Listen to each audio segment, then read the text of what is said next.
English, and need natin i-connect sa Wi-Fi para ma-activate ang ating unit.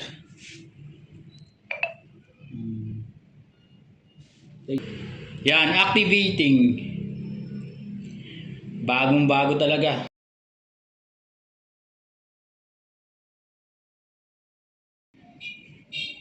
Yan, letter lang na yan. Skip, skip, skip, more.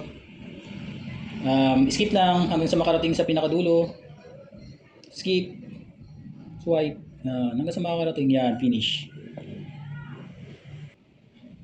Tapos punta tayo sa processor niya. Ano natin ito, about phone. Yan o, Snapdragon 8 Gen 5. Yan. Natin ang Play Store. Play Store. Kung paano mag-setup. Yan. Then, i-delete na natin yung mga Chinese apps.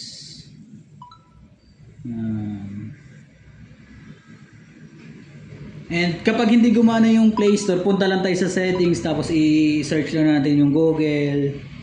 Yan. Ay, mali. Yan. Tapos i-open lang natin para ma-access natin yung Google Play Store.